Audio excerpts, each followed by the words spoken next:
Hello everyone, my self doctor Sukirti Agrawal. आज मैं एक बहुत अच्छा टॉपिक आपके साथ डिस्कस करने जा रही हूँ। आज के टाइम में, इस सिनेरियो में हम सभी देखते हैं कि कुछ ना कुछ प्रॉब्लम्स हर एक की लाइफ में, चाहे कोई हेल्थ इशू हो या कोई फैमिली प्रॉब्लम हो, कुछ ना कुछ प्रॉब्लम से हर एक कोई इंसान घिरा हुआ है। कोई भी इंसान हम ये नहीं कह सकते कि वो 100% हैप्पी है, कंटेंटेड है, उसकी लाइफ में कोई प्रॉब्लम नहीं है। तो मैं अपना एक आपसे शेयर करना चाहती हूँ थॉट कि हमारे लाइफ में ना ब्लेसिंग्स की कमी होती जा रही है। आजकल ऐसे लोग बहुत हैं आपके आसपास जो कि आपसे जेलस कर रहे हैं, आपकी चीज़ों को देख के बाहर से खुश हो रहे हैं, लेकिन अंदर से वो आपके साथ आपकी अच्छी चीज़ें देख के आपके साथ हैप्पी फील नहीं कर रहे हैं। तो अब ऐसे में हमें कैसे डायरेक्ट ब्लेसिंग्स मिलें लोगों की, जिससे कि हमारी लाइफ की जो दिक्कत परेशानियां हैं वो थोड़ी कम रहें।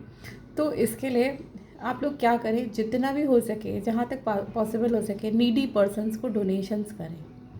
क्योंकि यूजुअली हम जब डोनेशन करते हैं तो हम लोग किसको देते हैं, जिसको कि रिक्वायरमेंट ही नहीं होती। पंडित जी को जाके दे आते हैं या मंदिर में दे आते हैं। वहाँ पे हमें नहीं पता कि वो जो हमने चीज़ डोनेट की है वो किसी नीडी पर्सन तक पहुँची भी है या नहीं है। तो आप जब भी आपका कुछ डोनेशन करने का मन करे, आप किसी ऐसे नीडी डायरेक्ट पर्सन को डोनेट करिए जिसको कि वाकई में उस चीज़ की ज़रूरत है। और अगर आप ऐसा करेंगे तो उनसे डायरेक्ट ब्लेसिंग्स आपको मिलेंगी, जो आपकी लाइफ में कहीं ना कहीं आपको अच्छा भी फील होगा, सेटिस्फेक्शन फील होगा उसको देख के। और आपकी लाइफ की प्रॉब्लम्स धीरे धीरे कैसे चली जाएंगी आपको पता भी नहीं चलेगा। और कहीं ना कहीं आपके जो 9 के 9 ग्रह हैं वो भी आपके शांत होते हैं अगर आप सही दिन पे सही चीज़ का डोनेशन करते हैं। देखिए, ईश्वर कोई प्रार्थना करता है कि हमें इस चीज़ की आवश्यकता है, तो ईश्वर आपको एक माध्यम बना रहा है उस चीज़ को उस नीडी पर्सन तक पहुंचाने का। तो अब देखिए, नवग्रह के अकॉर्डिंग अगर हम बात करें, जैसे मान लीजिए संडे के दिन आप कुछ डोनेट करना चाहते हैं, तो संडे जो है वो हमारा रूलिंग प्लैनेट 1 सन का दिन है। तो उस दिन आप कुछ गेहूं से रिलेटेड चीज़ को डोनेट कर दीजिए, किसी को गेहूं दे दीजिए या गेहूं का आटा दे दीजिए या गुड़ दे दीजिए।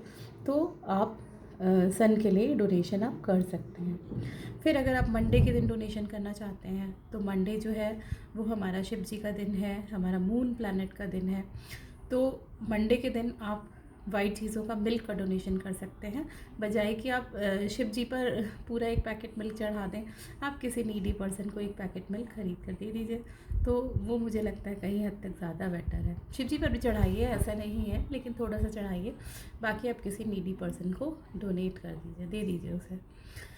फिर अगर हम नंबर 3 की बात करें, जुपिटर, तो जुपिटर जो है उस दिन आप अगर डोनेशन करना चाहते हैं तो आप चने की दाल डोनेट कर सकते हैं, बनानास डोनेट कर सकते हैं, या बेसन के लड्डू डोनेट कर सकते हैं, या आप किसी को एक हल्दी का पैकेट भी दे सकते हैं।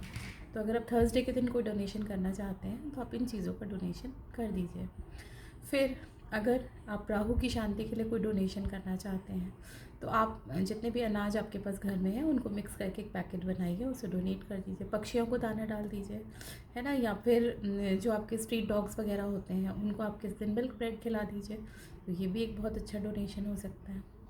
फिर अगर आप मान लीजिए वेंसडे के दिन, बुधवार के दिन डोनेशन करना चाहते हैं मरकरी के लिए, तो उस दिन आप कुछ नहीं, कोई भी ग्रीन वेजिटेबल लीजिए और या हरा चारा ले लीजिए, उसको जानवरों को खिला दीजिए। या फिर अगर आपका कोई फ्रेंड है या कोई आपको लगता है कि उनको प्लांट्स का बहुत शौक़ है, तो आप उनको एक प्लांट डोनेट कर दीजिए। या फिर किसी व्यक्ति को आप बूंदी के लड्डू खिला दीजिए। तो ये मरकरी के लिए डोनेशन हो सकता है। फिर अगर आप फ्राइडे के दिन डोनेशन करना चाहते हैं तो माँ लक्ष्मी का दिन है, उस दिन आप बर्फ़ी का डोनेशन कर दीजिए, है ना। हलवा खिला सकते हो, खीर डोनेट मंदिर में कर सकते हो, है ना। चावल का डोनेशन कर सकते हो या किसी को मिल्क डोनेट कर सकते हो। फिर अगर आप केतु के लिए नंबर 7 किलो डोनेशन करना चाहते हो तो फिर वही है, पक्षियों को दाना खिलाइए, है ना। गेहूँ और चावल का डोनेशन कर सकते हैं। फिर नंबर 8 तो हम सबको पता है, सैटर्न का दिन है, शनिदेव का दिन है। तो उस दिन शनिदेव पर तो हम तेल चढ़ाते ही हैं, दिया जलाते हैं, लेकिन इससे भी ज़्यादा शनिदेव प्रसन्न होंगे कि अगर आप किसी को मस्टर्ड ऑयल का या आप लाल वाले चनों का या फिर काले तिल का या गुड़ का, इन चीज़ों का आप डोनेशन कर देते हैं, उनको खाने के लिए दे देते हैं। तो ये बहुत अच्छा रहेगा।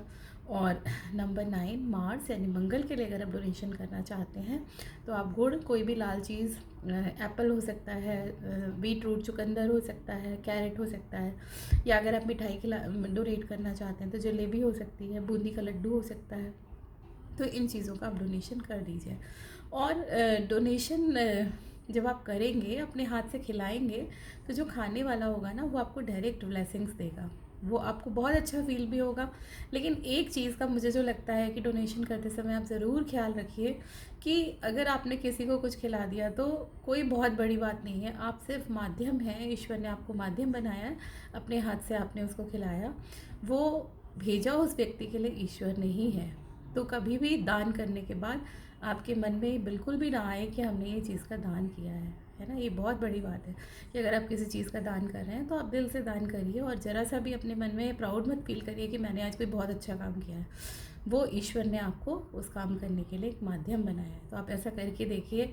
मेरी अपनी लाइफ का ये एक्सपीरियंस है कि अगर आप ऐसा करेंगे तो आपकी लाइफ में जितनी भी दिक्कत परेशानियाँ आ रही हैं बहुत हद तक कम हो जाएंगी। आपका बार बार डॉक्टर्स के पास जाना कम हो जाएगा। आपकी डे टू डे लाइफ में जो भी प्रॉब्लम्स आप फेस कर रहे हैं, आपकी मान लीजिए 50% से भी कम रह जाएंगी। और धीरे धीरे अगर आपके विचार इस तरह से चेंज होंगे तो आपकी लाइफ की सारी प्रॉब्लम्स का ख़त्म हो जाएगी। Thank you.